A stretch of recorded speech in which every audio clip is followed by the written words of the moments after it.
Ministerio El Sembrador presenta Escuela Sabática, un estudio exhaustivo de la lección con José Cuba.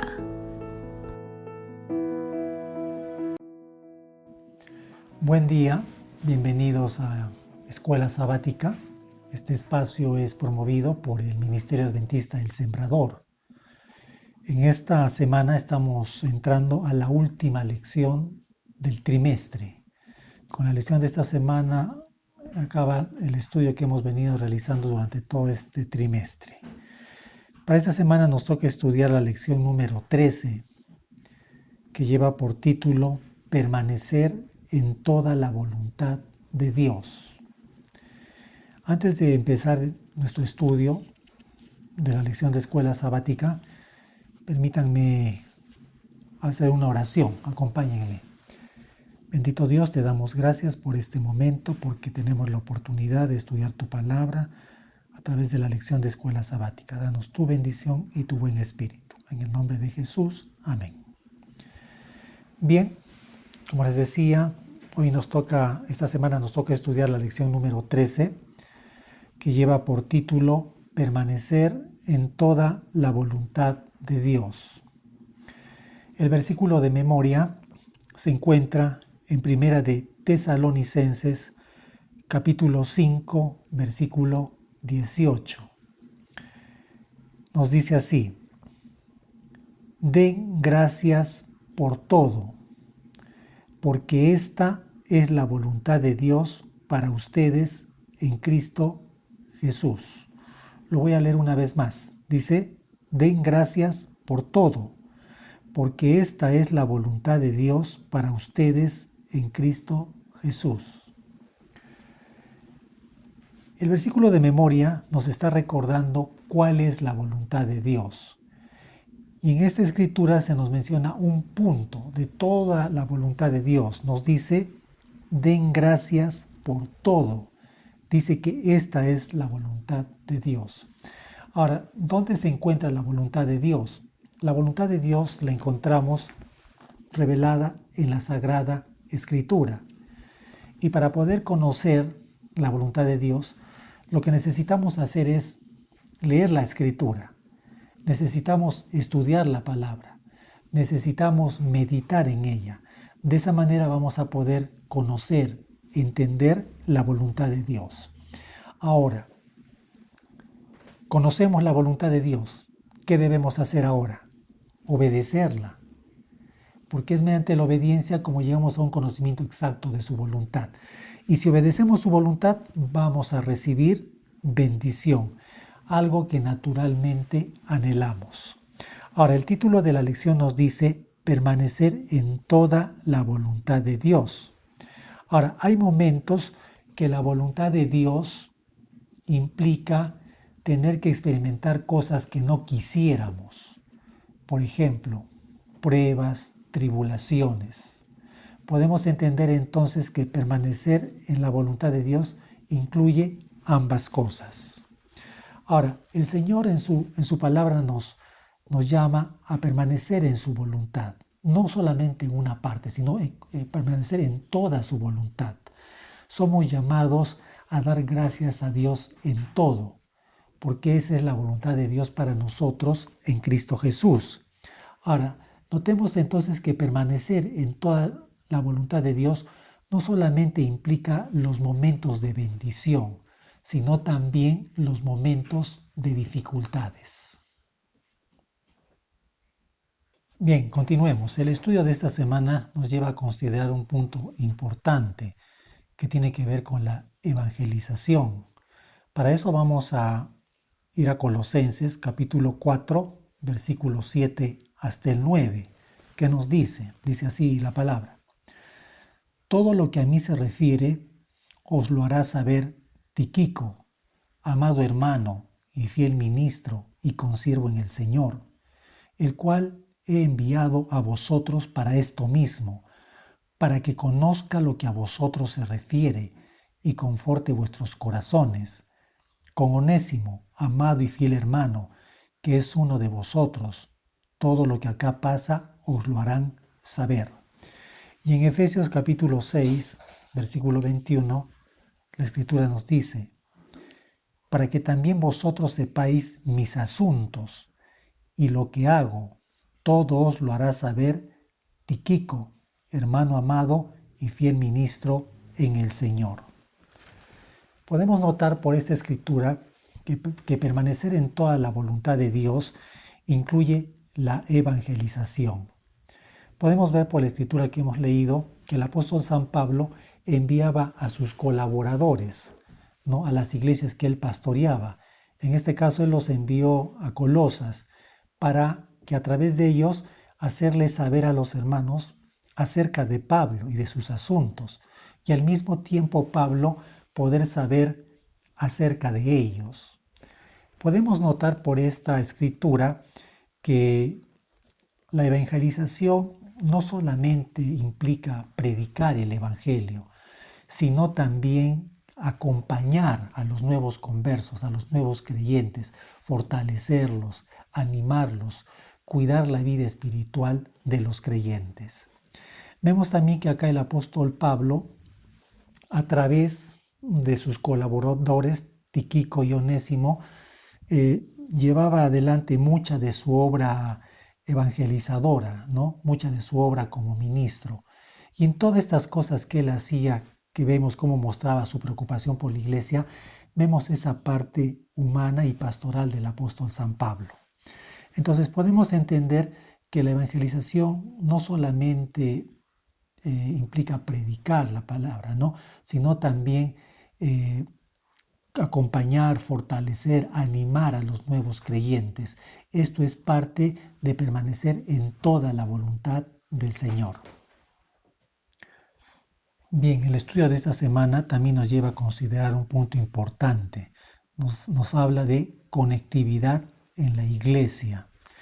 Y para eso vamos a ir a Colosenses capítulo 4, versículo 7 hasta el 9. Dice así: sirviendo de buena voluntad, como al Señor y no a los hombres, sabiendo que el bien que cada uno hiciere, ese recibirá del Señor, sea siervo o sea libre.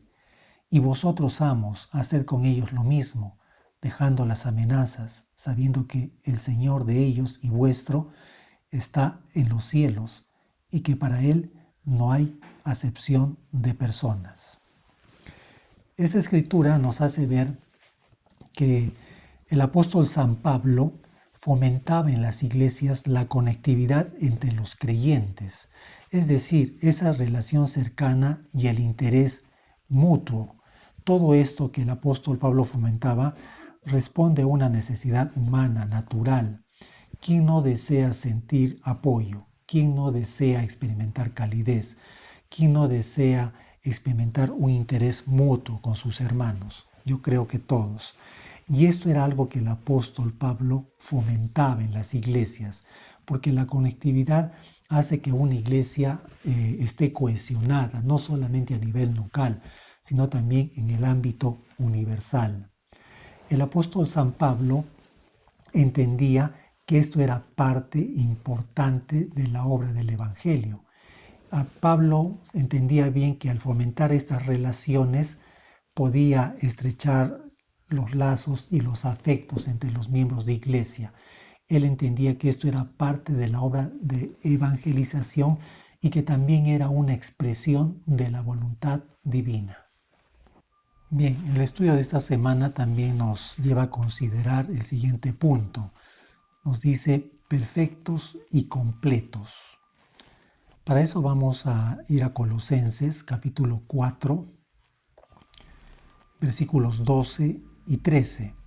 Nos dice así: os saluda Epafras, el cual es uno de vosotros, siervo de Cristo, siempre rogando encarecidamente por vosotros en sus oraciones, para que estéis firmes, perfectos y completos en todo lo que Dios quiere, porque de él doy testimonio de que tiene gran solicitud por vosotros y por los que están en la Odisea y los que están en Hierápolis. En esta escritura, el apóstol San Pablo, a través de Epafras, un colaborador suyo, en el ministerio, el apóstol San Pablo presenta un propósito para los creyentes, para la iglesia, que se mantengan firmes, maduros, alineados en la voluntad de Dios. Para esto era esencial la fe, no solamente decir creo, sino manifestar, expresar una fe viva que obre por amor. Ahora, este propósito que el apóstol San Pablo quiere ver realizado en la iglesia se podía alcanzar, cumplir, lograr de la siguiente manera: mediante la oración constante e incesante, de la manera como oraba Epafras, porque la Escritura nos dice que él oraba de manera profunda e intensa por los creyentes, siempre los tenía presentes. Además de eso, es importante también, para lograr este propósito de estar perfectos y completos en el Señor, conocer la voluntad de Dios. Y la voluntad de Dios está contenida en la Sagrada Escritura. Y para poderla conocer es esencial 3 cosas: leer la palabra, estudiarla y meditarla. Además de eso, es importante también para lograr este propósito la obediencia, porque la única manera de poder madurar espiritualmente es viviendo lo que hemos aprendido.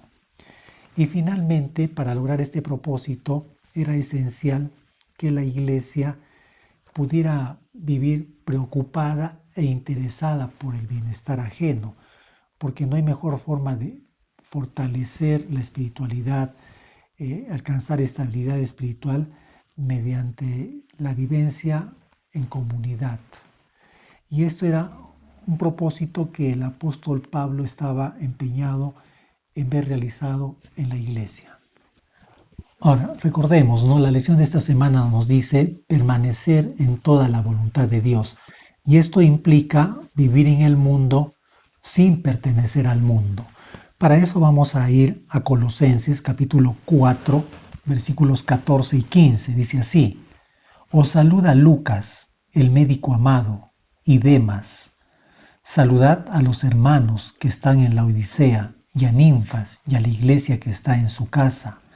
Cuando esta carta haya sido leída entre vosotros, haced que también se lea en la iglesia de los laodicenses, y que la de la Odisea la leáis también vosotros. Ahora vamos a ir a 2 de Timoteo, capítulo 4. 2 de Timoteo, capítulo 4, versículos 10 hasta el 11. Dice así: Porque Demas me ha desamparado, amando este mundo, y se ha ido a Tesalónica. Crescente fue a Galacia y Tito a Dalmacia. Ahora, la lección de esta semana nos hace una pregunta. Dice: ¿en qué se distinguía Lucas de Demas y por qué? En los versículos que hemos leído justamente nos habla de Lucas y de Demas. Y para poder responder esta pregunta, vamos a hacerlo en base a la escritura que hemos leído. ¿En qué se distinguía Lucas de Demas y por qué? Recordemos que acá se observa un contraste entre Lucas, el médico amado, y Demas. La escritura nos dice que Demas permaneció firme y fiel junto al apóstol Pablo hasta el final. Con respecto a Demas, la escritura nos dice que éste abandonó la fe por amor al mundo. Ahora bien, ¿cuál fue la causa? No fue falta de conocimiento. Demas tenía conocimiento de la palabra, conocía bien la voluntad de Dios, era colaborador de Pablo. Se entiende entonces que Demas predicaba el Evangelio, hacía obra misionera como el apóstol San Pablo. Sin embargo, dice la palabra que terminó abandonando la fe por amor al mundo. Y la pregunta dice, ¿no? ¿En qué se distinguía Lucas de Demas y por qué? Ahora, recordemos, hermanos, que Demas tenía debilidades mundanas, como las tenemos tú y yo. El mismo médico Lucas tenía sus propias debilidades. Pero ¿qué pasó en el caso de Demas? Él descuidó la preparación espiritual, no puso atención en sus debilidades, permitió que éstas, seguramente al principio pequeñas y débiles, comenzaran a crecer como una mala hierba, hasta que finalmente terminaron dominando sus debilidades mundanas sobre él.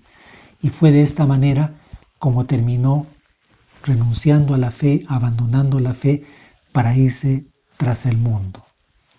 En el caso del médico amado Lucas, así lo llama la Sagrada Escritura, fue diferente. Dice la palabra que él vivió entregado a la voluntad de Dios. Se esforzó por mantenerse firme en la palabra de Dios, haciendo todo lo que el Señor decía en su palabra. Como dice la Escritura, ¿no? Lucas vivió conforme a lo enseñado según Tito capítulo 2 versículos 11 al 14. ¿Qué nos dice? Vamos a leerlo. Tito capítulo 2 versículos 11 al 14 dice así: porque la gracia de Dios se ha manifestado para salvación a todos los hombres, enseñándonos que renunciando a la impiedad y a los deseos mundanos, vivamos en este siglo sobria, justa y piadosamente, aguardando la esperanza bienaventurada y la manifestación gloriosa de nuestro gran Dios y Salvador Jesucristo, quien se dio a sí mismo por nosotros para redimirnos de toda iniquidad y purificar para sí un pueblo celoso de buenas obras. Acá la Escritura dice que el deseo de Dios es purificarnos, redimirnos de toda iniquidad, para preparar un pueblo propio celoso de buenas obras. Este es el deseo de Dios, esta es la voluntad de Dios. En el caso de Lucas respondió a este deseo divino. ¿Y cómo lo hizo? Renunciando a la impiedad y a los deseos mundanos. Por eso pudo mantenerse firme y acompañar al apóstol Pablo hasta el final. Con respecto a Demas, no fue así. Él no quiso aceptar el deseo de Dios para su vida, que era que debía renunciar a los deseos mundanos. Más bien él cultivó, permitió que estos crecieran y finalmente lo dominaran. Entonces la diferencia entre Lucas y Demas está en la vigilancia y en las decisiones. Uno decidió perseverar, el otro decidió ceder al mal. Bien, en la lección de esta semana también encontramos un mensaje para la Odisea. Para eso vamos a ir a Colosenses capítulo 2, versículos 1 hasta el 3. Dice así: porque quiero que sepáis cuán gran lucha sostengo por vosotros y por los que están en la Odisea, y por todos los que nunca han visto mi rostro, para que sean consolados sus corazones, unidos en amor, hasta alcanzar todas las riquezas de pleno entendimiento, a fin de conocer el misterio de Dios el Padre y de Cristo, en quien están escondidos todos los tesoros de la sabiduría y del conocimiento. En el capítulo 4, en el versículo 16 y 18 del mismo libro, nos sigue diciendo: cuando esta carta haya sido leída entre vosotros, haced que también se lea en la iglesia de los laodicenses, y que la de la Odisea la leáis también vosotros. Por esta escritura podemos ver que Pablo había escrito un mensaje, ¿no? Había una enseñanza espiritual que Pablo quería que fuera leída en la iglesia de Colosas y de la iglesia de los laodicenses.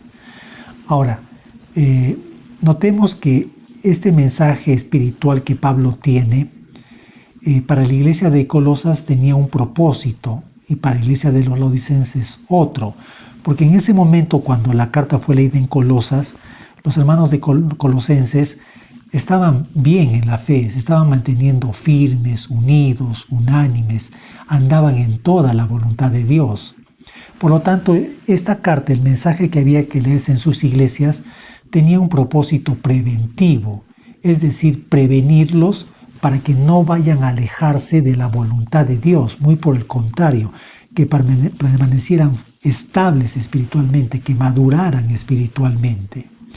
En cambio, este mismo mensaje, esta misma enseñanza que debía ser en la iglesia de los laodicenses, tenía un propósito correctivo, porque recordemos que los laodicenses habían abandonado la pureza de la fe, no estaban viviendo conforme a la voluntad de Dios. Por lo tanto, este mensaje era para inducirlos al arrepentimiento, a la confesión, ¿no?, de sus pecados y que se volvieran al Señor. Entonces, la carta, el mensaje escrito por Pablo tenía dos propósitos. Para la iglesia de Colosas era preventivo y para la Odisea correctivo. Ahora, la iglesia de hoy, el remanente, también hay un mensaje para el remanente de hoy. Y ese mensaje se encuentra en Apocalipsis capítulo 3, versículos 17 hasta el 20. Dice así: porque tú dices, yo soy rico y me he enriquecido y de ninguna cosa tengo necesidad, y no sabes que tú eres un desventurado, miserable, pobre, ciego y desnudo. Por tanto, yo te aconsejo que de mí compres oro refinado en fuego, para que seas rico, y vestiduras blancas para vestirte, y que no se descubra la vergüenza de tu desnudez.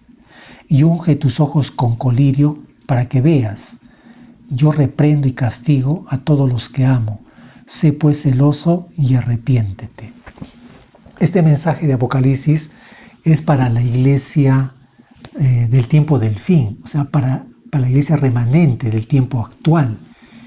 Y está diciendo que el estado espiritual de la iglesia hoy en día es un estado de tibieza, ¿no? Es un estado de tibieza.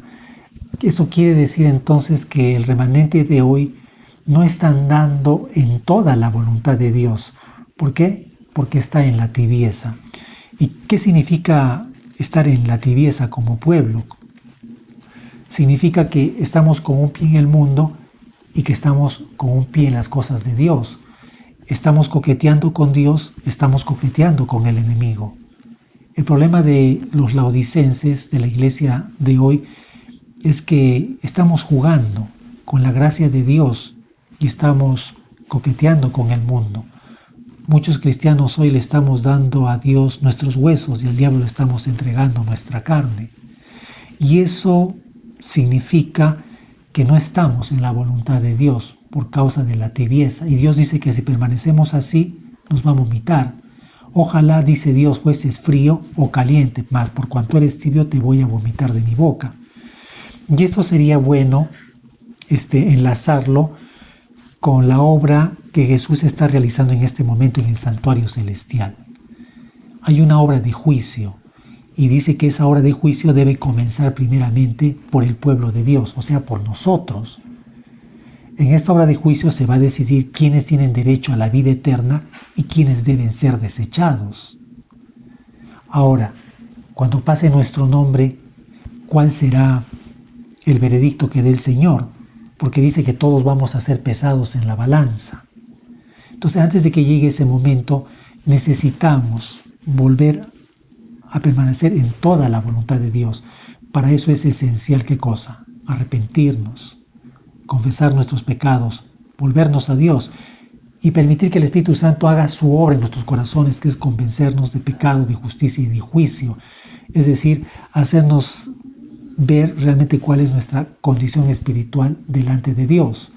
Y el consejo que se nos da es que dice que compremos oro refinado en fuego. Es decir, necesitamos ser purificados a través de las pruebas. Y para eso es necesario entender nuestra verdadera condición espiritual. Luego nos dice que debemos comprar vestiduras blancas.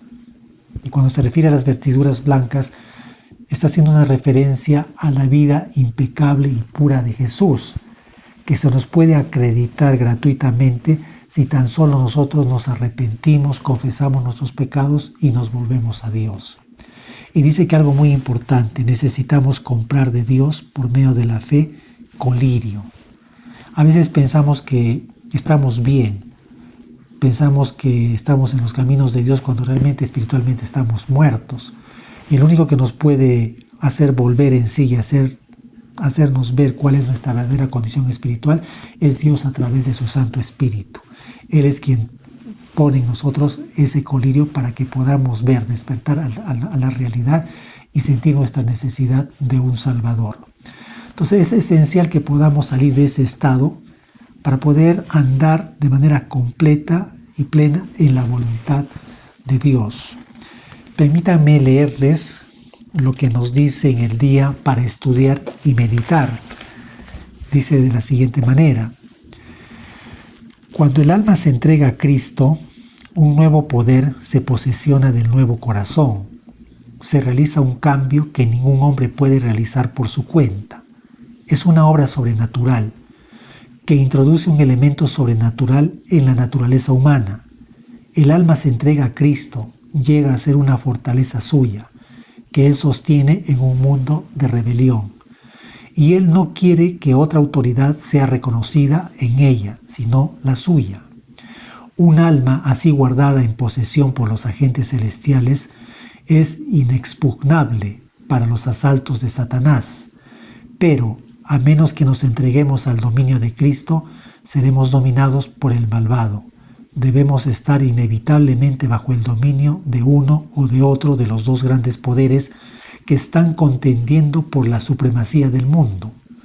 No es necesario que elijamos deliberadamente servir al reino de las tinieblas para pasar bajo su dominio. Basta que descuidemos de alinearnos con el reino de la luz. Si no cooperamos con los agentes celestiales, Satanás se posesionará de nuestro corazón y lo hará su morada. La única defensa contra el mal es Cristo morando en el corazón por medio de la fe en su justicia. A menos que lleguemos a estar conectados vitalmente con Dios, jamás podremos resistir los efectos profanos del egoísmo, de la complacencia propia y de la tentación a pecar. Podemos dejar muchos malos hábitos y por un tiempo separarnos de Satanás, pero sin una conexión vital con Dios a través de nuestra entrega a Él, momento tras momento seremos vencidos. Sin un conocimiento personal de Cristo y una comunión continua, estamos a merced del enemigo y al fin haremos lo que Él nos ordene. Para reflexionar y meditar, cuán importante es permanecer en toda la voluntad de Dios, sobre todo en estos tiempos tan difíciles, que nos encontramos muy cerca al segundo advenimiento del Señor. Es mi deseo y oración que todos podamos permanecer en la voluntad de Dios. Amén. Considero que la lección de este trimestre, uniendo el cielo y la tierra, ha estado muy interesante. Nos ha traído enseñanzas muy profundas, lecciones muy valiosas para nuestra vida espiritual. Creo que ha despertado en nosotros esa necesidad de Dios y hacernos sentir que nuestra más urgente necesidad es la de prepararnos para encontrarnos con nuestro Señor. Hemos podido aprender muchas cosas para nuestra vida espiritual y lo más importante, es esencial llevarlas a la práctica, porque hemos sido llamados a permanecer en toda la voluntad de Dios. Para la próxima semana estamos empezando un nuevo trimestre, estaremos estudiando una nueva lección. Si es que a la siguiente semana estaremos reencontrando nuevamente para empezar un nuevo estudio de la palabra de Dios, un nuevo tema. Al mismo tiempo quiero aprovechar este momento para comentarte que en estos próximos días vamos a estar colgando temas espirituales muy interesantes que nos van a llevar a la reflexión, también a un debate saludable, donde podamos intercambiar opiniones, comentarios, ¿no? Por eso te invito a que nos sigas acompañando y nos dejes saber tus opiniones, qué temas nos sugieres que podamos tratar, ¿no? Colgar en el canal para que podamos juntos aprender más y poder hacer nuestros comentarios. Te pido también que puedas compartir nuestras publicaciones, el estudio de la escuela sabática con personas que tiene necesidad de escuchar la palabra de Dios. Danos tu apoyo, te damos gracias por habernos acompañado y un feliz día hasta la próxima semana.